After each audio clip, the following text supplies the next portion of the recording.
First off, we've got Certina. These are new releases, and they've got a black and green bezel, which is very nice. Then they've got the Pepsi sort of design, and they've also got the root beer sort of design as well. They've got the TUDOR Powermatic 80 movement in them, which is great. It's a really good movement. And I think they're just really nice. And for £1,000 is just really good value. You've also got the leather strap version with the gold for £995, which is also really good value. It depends if you prefer the leather strap or the bracelet. This also has a quick release strap, which is phenomenal. For this price is ridiculous. You can easily change strap, and with a brand like Certina, the accessories are cheaper as well, so you can customize it more. You can always get aftermarket straps from places like Deluxe, but you can always get the actual straps made for the watch, which is fantastic. They won't be too bad priced. So the Powermatic 80 isn't as good of a movement as the in-house TUDOR, the MT caliber, so if you don't really mind about that, definitely have a gander at this. It's really good alternative. The next brand is Bremont. Now, I haven't tried a Bremont yet, but I feel like they're coming up a bit more now. They were under the radar, but they're coming more mainstream. It's the same story with Christopher Ward. A lot more British brands are coming up now, and they are challenging the Swiss brands,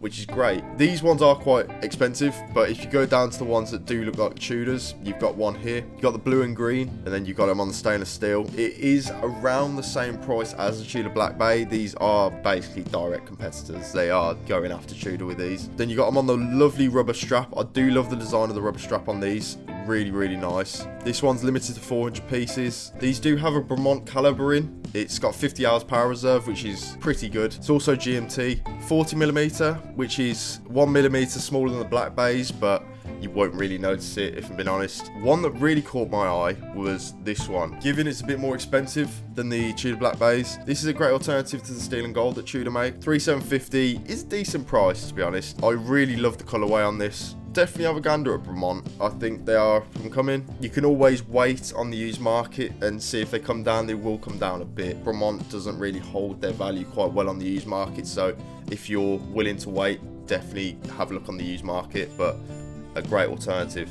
Last but by golly not least, it's a Longines Hydroconquest GMT. These are quite reasonably priced. I do like Longines, but every time I've tried one on, they've felt a bit cheap, I must admit. But I don't know, I would have to try the new ones. Pretty similar colours to the Black Bay also. These are probably a direct competitor again, and they've priced them quite well. So the colour that caught my eye was this one. It is lovely. You've got a load of variations. You've got about 4 dial colours. It's also a GMT, like the Black Bay and the other models. It's got an in-house Longines caliber. It's the L844. It's got 72 hours power reserve, which is pretty good, I must admit. You haven't got an exhibition case back on this. It's still a stunner. It's a 41mm, so it's the same size as a TUDOR Black Bay.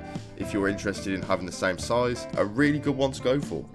Lovely jubbly. Again, with the other ones, Longines don't really hold the value very well on the used market, so if you're willing to wait, definitely have a gander at one of these in a couple of months, and they'll probably come down under £2,000.